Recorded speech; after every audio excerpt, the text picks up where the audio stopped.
আসসালামু আলাইকুম রহমতুল্লাহি ওবারাকাতু। আজকে ভিডিও করলাম আমার বাংলাদেশ আওয়ামী লীগের ও শেখ মুজিবের ও মুক্তিযোদ্ধার ও স্বাধীনতার পক্ষের এবং নূহনবীর পক্ষের আজকে সমর্থকের উদ্দেশ্যে একটু কথা বলি যে ভাই, আমরা আওয়ামী লীগ করি, কেউ আওয়ামী লীগ করে, কেউ বিএনপি করে, কেউ জাতীয় পার্টি করে, কেউ জামাত করে, যার যার ব্যক্তিগত ব্যাপার। কিন্তু এই যে দলগুলোর ভিতরে আওয়ামী লীগ ভোট করলো, ভোটে সবাইকে ডাকছে, কেউ কেউ মেয়রের ইলেকশন করছে, কেউ চেয়ারম্যান ইলেকশন করছে, জামাতের থেকে, জাতীয় পার্টির থেকে, বিএনপির থেকে এরকম বিদ্রোহী দল হিসাবে ভোট করছে। এই বাংলাদেশের বিশ্বনেত্রী জননেত্রী শেখ হাসিনাকে যখন আন্দোলন করে সরানি হইল, হরার পরে ভোট তো সবাইকে নিয়ে দেওয়ার কথা, কিন্তু ভোটটা তো সবাইকে নিয়ে দিল না, দিতে চায় না। এই বর্তমানে অবৈধ ইউনূস বাংলাদেশ আওয়ামী লীগ একটা মুক্তিযুদ্ধের চেতনার দল।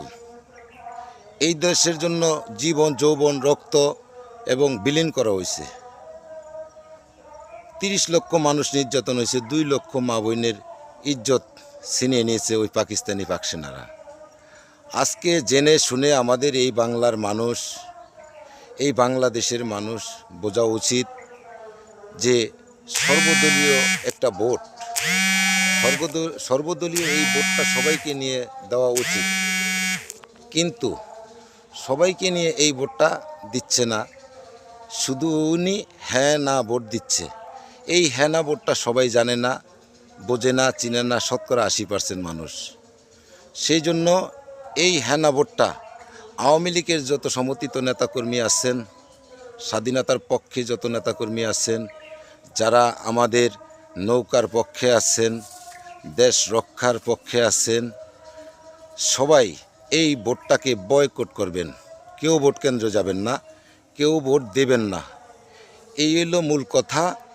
এদেশের এই রাজনীতি নিয়ে এই পাগলামি ছাগলামি যারা করতেছে এই ক্ষমতার জন্য, চেয়ারের জন্য, সেই জন্য দেশবাসীর প্রতি উদাত্ত আহ্বান জানাচ্ছি, আপনারা কেউ জেনে শুনে এই ভোট কেন্দ্রে কেউ যাবেন না, ভোট কেউ দেবেন না।